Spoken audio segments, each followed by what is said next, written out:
नमस्कार दोस्तों, आप सभी लोगों का स्टडी IQ अकेडमी स्वागत है। आप लोगों के लिए दोस्तों मैं ये चौथी क्लास लेके आ गया हूँ। इससे पहले 3 क्लासें आप लोगों ने नहीं देखी है चतुर्थ श्रेणी कर्मचारी की, तो देख लीजिएगा क्योंकि आपकी दोस्तों भर्ती 52,000 से अधिक पदों पे आ गई है। आशा करता हूँ आप लोगों को दोस्तों वैकेंसी वगैरह तो सब कुछ देख भी लिया होगा। अब आप लोगों के लिए दोस्तों जो इंपॉर्टेंट क्वेश्चन हो सकते हैं वो मैं रोजाना करवाऊंगा। बहुत सारे विद्यार्थी मुझे रोज कॉल कर रहे थे कि सर आप क्लास कब से लोगे, क्या करोगे, क्या आप कोर्स बेचोगे? नहीं, हम कोर्स वगैरह नहीं बेचते हैं। मैं पहले बता देता हूं, मैं केवल और केवल फ्री में आप लोगों को पढ़ाने वाला हूं। और आपको किसी को कोई भी समस्या होती है तो मुझे मेरे व्हाट्सएप नंबर है 82 90 37 23 59 पे आप मैसेज कर देना। और जितने विद्यार्थी जो मुझे पढ़ रहे हैं वो सारे यहाँ पर मुझे मैसेज कर देना, मैं व्हाट्सएप ग्रुप में आप लोगों को जोड़ दूंगा। ठीक है, अब मैं क्लास शुरू करता हूं। रोजाना आप लोग क्लास लिया करो। रोजाना अपनी क्लास होगी शाम को 7 बजे। ठीक है, चलो पहला क्वेश्चन है आप लोगों के लिए, और इसमें हिंदी वगैरह, कंप्यूटर, गणित सब कुछ पढ़ाऊंगा। मैं पूरा का पूरा सिलेबस करवाऊंगा। अपने पास 9-10 महीने आराम से पढ़ो मेरे साथ आप लोग। ठीक है, तैयार हो सभी? शुरू करें एकदम। चलिएगा दोस्तों, साबी नदी के तट पर प्राचीन राजस्थान की सभ्यता का कौन सा स्थल बसा हुआ था? तो दोस्तों ये क्या क्वेश्चन है? ये क्वेश्चन इनमें से सारे ऑप्शन क्या है? गलत है, तो इसको तो अपन को देखना ही नहीं है। चलो, किस इतिहासकार ने चौहानों को ब्राह्मण वंश से उत्पन्न होना माना था? बताना है आपको किस इतिहासकार ने जो चौहान है, चौहानों को ब्राह्मण वंश से आपको बताना उत्पन्न होना माना है। तो इसका जवाब क्या होगा? तो ये माना है डॉक्टर भंडारकर ने। किसने? भंडारकर ने कहा है कि जो चौहानों की उत्पत्ति हुई है वो ब्राह्मणों से हुई है। ठीक है, चलो अगला प्रश्न आपकी, कवि वृष की उपाधि किस राजा को दी गई है? बताना है आपको कवि वृष की जो उपाधि है किस राजा को दी गई थी? तो इसका जवाब हो जाएगा मुंज को। राजा मुंज को दोस्तों कवि वृष की उपाधि दी गई थी। चित्तौड़ का तीसरा साका कब हुआ? तो चित्तौड़ में 3 साके हुए, तो आपसे पूछा गया तीसरा साका कब हुआ। मैं सारे साके करवाऊंगा, चिंता मत करो। तो ये आपको कब हुआ था आपको याद रखना है, बताइए। तो ये हुआ था आपका 23 फरवरी 1567 को। किस किस के मध्य हुआ था? तो राणा उदय सिंह के समय दोस्तों जयमल और फत्ता की जो पत्नी थी, फत्ता की पत्नी कौन थी? फूल कंवर के नेतृत्व में यहाँ पर जोहर होता है। उस समय राजा कौन थे? उदय सिंह। पर जोहर किसने किया था? जोहर और ये किसने साका कब किसके मध्य हुआ था? तो जयमल और फत्ता की पत्नी फूल कंवर ने किया था। चलो अगला प्रश्न, चल फिर शाह की दरगाह राजस्थान में कहां है? चल फिर शाह की दरगाह कहां है? चल फिर शाह की दरगाह है चित्तौड़गढ़ में। अगला प्रश्न, घूंघट घूंगड़ी बांद्रा इमली क्या है? घूंघट घूंगड़ी गूंदड़ी और बांद्रा और इमली क्या है? इमली खाने वाली इमली मत समझ लेना। तो ये जवाब हो जाएगा तारागढ़ अजमेर के जो प्राचीन विशाल बुर्जे हैं ना वहां की, तारागढ़ की अजमेर की, उनका नाम है घूंघट गूंदड़ी और बांद्रा और इमली। ठीक है ना। अगला प्रश्न, चलो ये रहा अगला प्रश्न, चरणदासी संप्रदाय की प्रधान पीठ कहां है? जो चरणदासी संप्रदाय है उन्होंने कौन सा संप्रदाय चला था? चरणदासी। किसने चलाया था? चरणदास जी ने। और इनकी प्रधान पीठ है दिल्ली में। दिल्ली में है, अलवर में भी है, परंतु मुख्य पीठ कहां है? दिल्ली में है। और इनकी 2 शिष्या थी, एक दयाबाई नाम था और एक का नाम था सयाजीबाई। ये किस क्षेत्र के संत थे? ये मेवात क्षेत्र के संत थे, अलवर और भरतपुर वाले। नागौर का भू गांव, नागौर में एक गांव पड़ता है भू, उसका नाम क्या है? भू गांव। किसके लिए प्रसिद्ध है? तो नागौर का जो भू गांव है वो मिट्टी के खिलौनों के लिए क्या है? प्रसिद्ध है। दोस्तों कुल मिलाकर के 40 क्वेश्चन होंगे आज की क्लास में, अंत तक देखना है और लास्ट में मुझे बताना है कि क्वेश्चन आपको कैसे लगे। क्वेश्चन अगला, नहीं जानते कि इतना बड़ा मुद्रित ग्रंथ भारत की ही क्या जगत की किसी भाषा में है या नहीं? उपयुक्त कथन किस ग्रंथ के बारे में कहा गया है? जवाब हो जाएगा राग कल्पद्रुम के बारे में। नेक्स्ट क्वेश्चन, होत हाकर सरी आभूषण कहां पहने जाते हैं? तो जवाब हो जाएगा गले में पहनते हैं। कहां पर पहनते हैं? होत हाकर सरी को गले में पहनते हैं। नेक्स्ट क्वेश्चन, कुचामणि ख्याल से संबंधित कौन सा सही नहीं है? सही नहीं है इस बात में ज्यादा ध्यान देना है। तो नहीं है सही, वो बताना है। तो कुचामणि ख्याल के प्रवर्तक लच्छीराम जी सही है। इनमें पुरुष पात्र स्त्री पात्र का अभिनय करते हैं, बिल्कुल। पुरुष ही जो है क्या है? स्त्री बन जाते हैं यहाँ। इसके नर्तक गाने गाते हैं, बिल्कुल सही है। इसके कलाकार चेतराम, हमीद बेग, ताराचंद है, गलत, तो अपना गलत ढूंढना था तो हो जाएगा। नेक्स्ट क्वेश्चन, त्रिपुरा, त्रिपुरा सुंदरी माता का मंदिर कहाँ है? त्रिपुरा सुंदरी माता का मंदिर बांसवाड़ा में, जो वसुंधरा राजे सिंधिया है उनकी आराध्य देवी माता जी है। त्रिपुरा सुंदरी जो है बांसवाड़ा में है, आपको याद रखना है। विद्यार्थी यूथ लीग 1929 में की स्थापना दिल्ली में किसने की थी? तो विद्यार्थी यूथ लीग है 1929 में इसकी स्थापना होती है, कहां होती है? दिल्ली में होती है। और कौन करते हैं? तो टीकाराम पालीवाल जी करते हैं। चलो अगला प्रश्न, डाबी और जीवनी सामंतों की श्रेणी राजस्थान में कहां थी? डाबी और जीवनी सामंतों की श्रेणी कहां थी? तो ये जैसलमेर में थी। कहां थी? जैसलमेर में। नेक्स्ट क्वेश्चन आप लोगों के लिए, कौन सा प्रजामंडल सुमेलित नहीं है? बताओ कौन सा प्रजामंडल और उसके संस्थापक सुमेलित हैं? जैसलमेर के मीठा लाल व्यास। कैसे याद करोगे कि जैसलमेर के लोग 4-5 क्या बोलते हैं? मीठे बोल बोलते हैं। कहां जाकर बोलते हैं? जोधपुर में जाते हैं मीठे बोल बोलने। तो ऐसे याद रखो कि जैसलमेर के जो संस्थापक हो मीठा लाल जी है। 4-5 मतलब 1945 में स्थापना होती है। और कहां पर मीठा बोलते हैं? ये जोधपुर में जाते हैं और पागल बना देते हैं जोधपुर वाले को। तो जोधपुर में गया इसकी स्थापना होती है। तो ऐसे याद करो आप लोग, ठीक है, समझ गए। कोटा के कौन थे? नैनूराम जी थे। जयपुर के कपूर चंद पाठनी थे। और बूंदी के दोस्तों कांतिलाल थे, ना कि गोपिल लाल। तो जवाब हो जाएगा ऑप्शन नंबर डी, फोर्थ वाला गलत है। या तो बूंदी प्रजामंडल के नैनूराम याद करो आप ज्यादा, तो सही क्या रहेगा? नैनूराम, ठीक है ना। चलो अगला प्रश्न आप लोगों के लिए, राजस्थान के एकीकरण में भरतपुर धौलपुर रियासतों पर जनता की राय जानने के लिए कमेटी गठन किया गया। उस कमेटी में कौन नहीं था? 3 आदमी थे उस कमेटी में। और ये जानने के लिए कि तुम उत्तर प्रदेश के साथ मिलना चाहते हो, हमारे राजस्थान में आना चाहते हो। और धौलपुर वाले बोले कि हम तो जा रहे हैं उत्तर प्रदेश, पर उन्हें चलने नहीं दी और राजस्थान में पकड़ लिया उनको। तो इसमें कौन नहीं थे?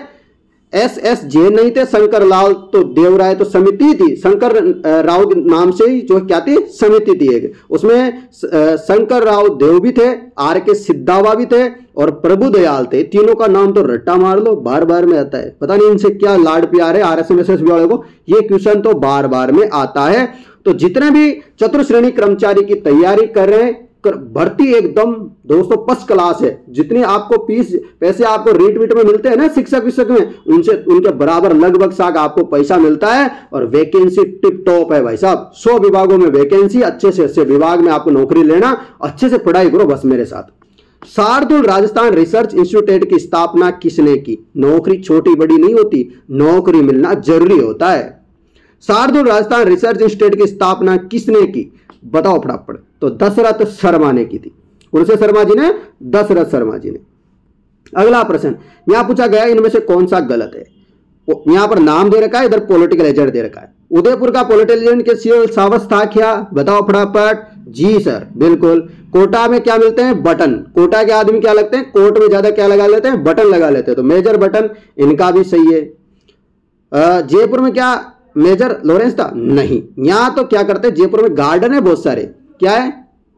गार्डन है, तो गार्डन होना चाहिए यहाँ का। तो यहाँ का तो होगा ही नहीं। ईडन गार्डन है इसका, यहाँ का क्या नाम है? Eden garden. गार्डन है ना जयपुर में बहुत सारे, बस। तो भरतपुर में मेजर मॉरिसन है। तो थर्ड वाला गलत है, ये ढूंढना था कहां है? ऑप्शन नंबर सी।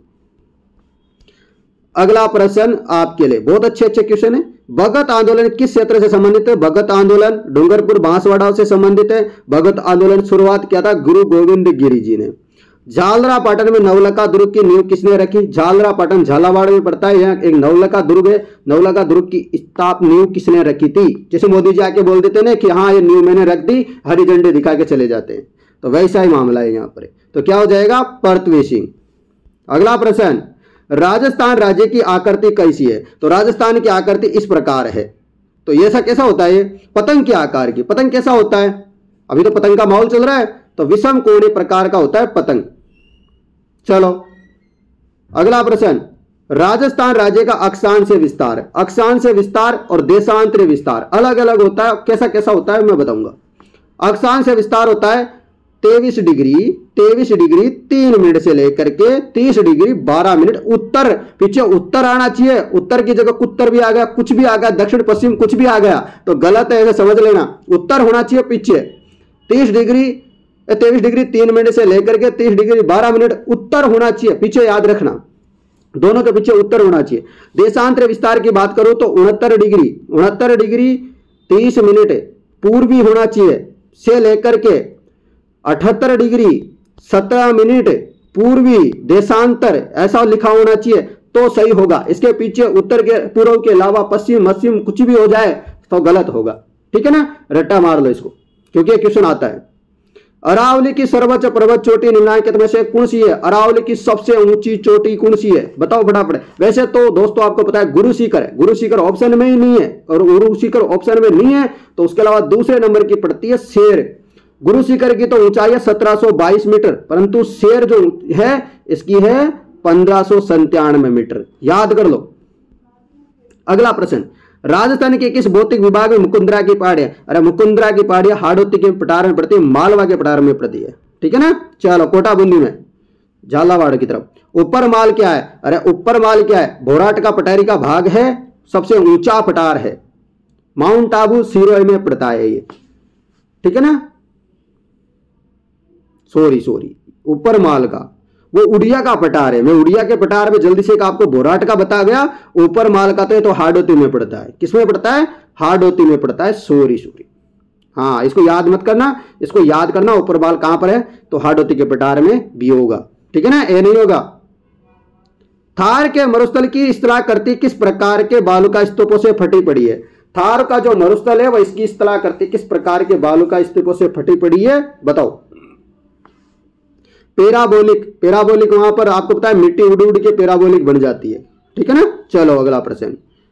राजस्थान भू क्षेत्र में लंबाई की दृष्टि से नदियों का सही आरोही क्रम, भू की दृष्टि से बताओ। अब जवाब हो जाएगा कांतली है, फिर चंबल है, फिर लूणी है, फिर बनास है। तो राजस्थान में आपको बताना है भू क्षेत्र की लंबाई के आधार पर राजस्थान में बताना है। अगला प्रश्न, पश्चिमी राजस्थान में अल्प वर्षा के निम्नलिखित में कौन सा कारण नहीं है? यानी कि जो राजस्थान में अल्प वर्षा होती है, कम वर्षा होती है, इसमें से कारण नहीं है। 3 तो कारण है, एक कारण नहीं है। बताओ। अरावली की अवस्थिति बिल्कुल है, इसके कारण बारिश नहीं होती। वृष्टि छाया प्रदेश बिल्कुल है। मानसून आगमन के समय अति उष्णता बिल्कुल ये भी है। तो ग्रीष्म के दौरान उच्च वायुदाब गलत बात है। तो अगला प्रश्न गलत ही ढूंढना था। निम्नलिखित में से कौन सी मिट्टी राजस्थान के सर्वाधिक क्षेत्रफल है? राजस्थान में सर्वाधिक पाई जाती है। अब देखो सोचो, पश्चिम राजस्थान में रेतीली पाई जाती है, वहां जो मिट्टी पाई जाएगी वह सबसे सर्वाधिक पाई जाएगी। तो ढूंढो कौन सी है? जवाब हो जाएगा एरिडिसोल और एंटीसोल। राजस्थान के जो है पश्चिमी क्षेत्र जैसलमेर वगैरह में पाई जाती है, वही सबसे ज्यादा पाई जाती है। नेक्स्ट क्वेश्चन, माउंट आबू क्षेत्र में किस प्रकार की प्राकृतिक वनस्पति पाई जाती है? तो माउंट आबू क्षेत्र में किस प्रकार की प्राकृतिक वनस्पति पाई जाती है? फटाफट बता दो। जवाब हो जाएगा उपोष्ण कटिबंधीय सदाबहार। तो माउंट आबू में पाई जाती है उपोष्ण कटिबंधीय सदाबहार। नेक्स्ट क्वेश्चन, राजस्थान में विधि द्वारा संरक्षित एवं विश्व धरोहर में शामिल अद्वितीय पक्षी संरक्षण स्थल है कौन सा है? केवलादेव। केवलादेव आपको पता है, यह आपको याद रखना है, भरतपुर में पड़ता है। 2 जगह है जो विश्व धरोहर सूची में अपने राजस्थान में आती है। एक तो पक्षी अभ्यारण्य केवलादेव, एक झील है सांबर झील जयपुर की। तो ये आप याद रखना।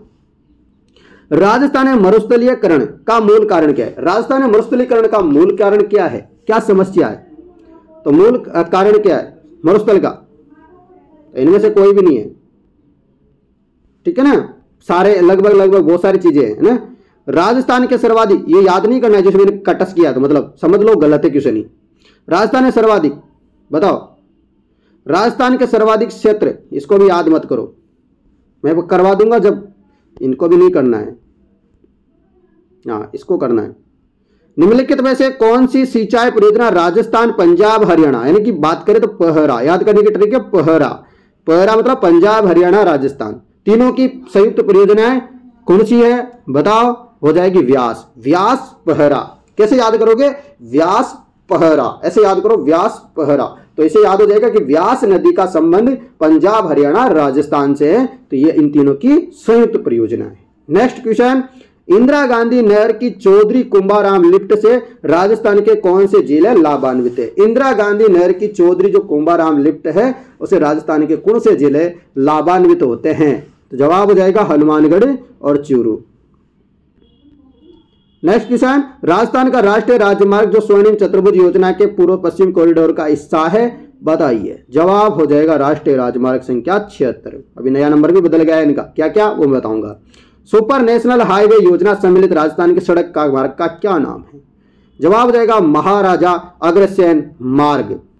नेक्स्ट क्वेश्चन, जामर कोटड़ा जिस खनन के लिए प्रसिद्ध है, झामर कोटड़ा किसके लिए प्रसिद्ध है? तो रॉक फॉस्फेट यहां से निकाला जाता है झामर कोटड़ा की खानों से, तो यह आप याद रखना, झामर कोटड़ा के लिए प्रसिद्ध है रॉक फॉस्फेट। राजस्थान का कौन सा जिला वर्तमान में जिप्सम का अधिकतम उत्पादन कर रहा है?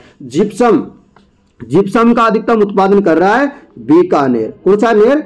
नेर बीकानेर हो जाएगा।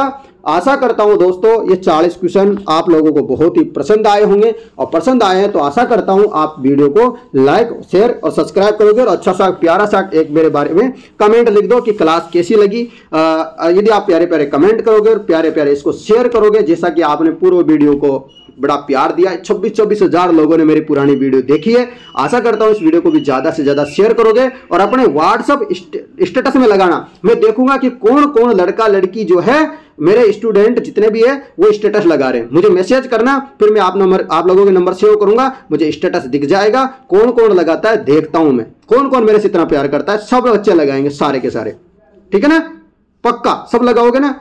कमेंट कर दो फटाफट, जल्दी से कमेंट कर दो आप सभी लोग। धन्यवाद मित्रों, मैं मिलता हूं कल इसी समय 7 बजे। धन्यवाद।